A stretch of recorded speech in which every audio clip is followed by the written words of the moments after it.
avant le château des Ducs de Bretagne, je rencontre les cadres de la fédération. Et juste après, nous rencontrons donc les adhérents dans un restaurant à Saint-Herblain, avec comme objectif évidemment de les mobiliser en vue des futures échéances électorales. J'évoquerai avec eux l'actualité. L'actualité par laquelle j'ai commencé était évidemment le... Vous avez eu un souci localement? Est-ce que vous avez eu un souci là? Tu viens un peu de Ce qui s'est passé, c'est que j'avais donc réservé un restaurant qui a reçu des intimidations, des menaces téléphoniques, des mails, etc. Donc il m'a appelé vendredi en disant on est désolé, mais on ne peut pas prendre le risque, on annule. Donc j'ai eu la chance de trouver un autre restaurateur qui nous accepte. Dans le Finistère, nous avons changé 3 fois vos confrères de restaurant, c'était hier, mais nous avons changé 3 fois de restaurant. C'est absolument inadmissible. Ouais, c'est scandaleux. Donc évidemment, j'évoquerai avec nos amis tout à l'heure l'actualité de la rentrée, qui est bien remarquée par les questions de sécurité et l'impunité qui règne dans notre pays. Je suis ravi que certains membres du gouvernement reprennent à leur compte le constat du Rassemblement national sur l'ensauvagement progressif de la société. J'aimerais qu'ils en reprennent aussi les solutions, éventuellement. Parce que l'été a été marqué par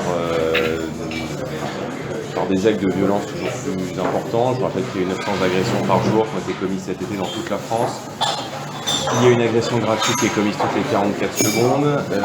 Nantes n'est pas protégé par ce sentiment d'impunité aujourd'hui qui règne en France. Vous avez vu ce qui s'est passé il y a quelques jours, où a été déféré devant le parquet un type qui a été condamné à 12 reprises pour tentative de viol, pour viol. Il a été arrêté pour un nouveau meurtre qu'il a commis sur une gamine de 15 ans. Là encore, les juges avaient trouvé le moyen, par culture de l'excuse, par idéologie, de le faire ressortir avant la fin de sa peine. Et ce laxisme aujourd'hui, évidemment, nous sommes en campagne contre, et nous sommes en campagne aussi en ce début d'année pour la tolérance zéro aujourd'hui en matière de sécurité, en matière pénale. Je crois que c'est une priorité absolue pour nos compatriotes. Ici aussi à Nantes, qui est aussi concerné par ce que j'ai dit être un éléphant dans le salon, que je crois que nous sommes les seuls à voir, c'est le lien entre la politique migratoire totalement anarchique aujourd'hui, cette poussée de la délinquance. Sur la seule ville de Bordeaux, 44% des faits délictuels qui ont été commis depuis le début d'année, depuis début janvier, ont été commis par des mineurs non accompagnés, étrangers, par des mineurs isolés, dont nous allons parler également, qui a un coût pour la collectivité, un coût pour nos compatriotes, un coût financier important, mais aussi évidemment des tensions sécuritaires que nos compatriotes ne supportent plus. J'évoquerai évidemment l'actualité économique avec plan de relance, les non-dits du gouvernement sur ce plan de relance, puisque sur les 100 milliards qui ont été annoncés par le gouvernement, 40 proviennent de la Commission européenne, 40 proviennent de Bruxelles. Il y a évidemment des contreparties à cela, dont nous sommes, je crois, les seuls à parler. D'abord, c'est d'aller au bout de la réforme des retraites. Ça a été indiqué par le ministre des Affaires européennes, M. Beaune, il y a quelques jours auprès de vos confrères de la presse écrite. La création de ce qu'ils appellent les ressources propres, c'est-à-dire d'un impôt européen qui viendra s'ajouter de manière supplémentaire à l'assommoir fiscal aujourd'hui qui pèse sur beaucoup de nos compatriotes. Donc j'évoquerai évidemment ces sujets. L'enjeu pour nous dans les prochaines échéances est d'être présent, merci monsieur, est d'être présent partout, dans l'ensemble des cantons du département. Présent partout. L'objectif est de couvrir d'une manière générale partout en France les 8000 candidatures qu'il faut pour être présent dans l'ensemble des cantons, parce qu'à chaque fois, je rappelle, il faut 2 titulaires, une femme, 2 suppléants, ce qui nous fait dans les 27.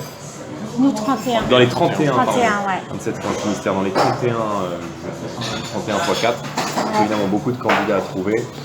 L'objectif, c'est aussi de faire émerger de nouvelles figures. Donc, sur la Loire-Atlantique, être dans les 31. Exactement.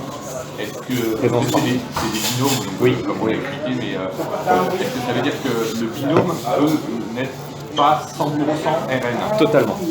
Totalement. C'est une révolution culturelle. Totalement. Alors, c'est une révolution culturelle qu'on a déjà engagée à la suite de l'élection présidentielle dans le cadre de la refondation. Aux élections européennes, on avait avec nous des gens issus des Républicains, Thierry Mariani, Jean-Paul Garot, d'autres qui nous ont rejoints dans le cadre des élections municipales. Et l'idée, c'est de continuer ce rassemblement, cette logique d'ouverture et d'alliance pour les élections départementales. Je ne vous donnerai pas de nom parce que la commission d'investiture débute là demain à Nanterre, mais le fait d'avoir des binômes rend possible justement cette ouverture, qui est peut-être moins le cas dans une élection scrutin de liste.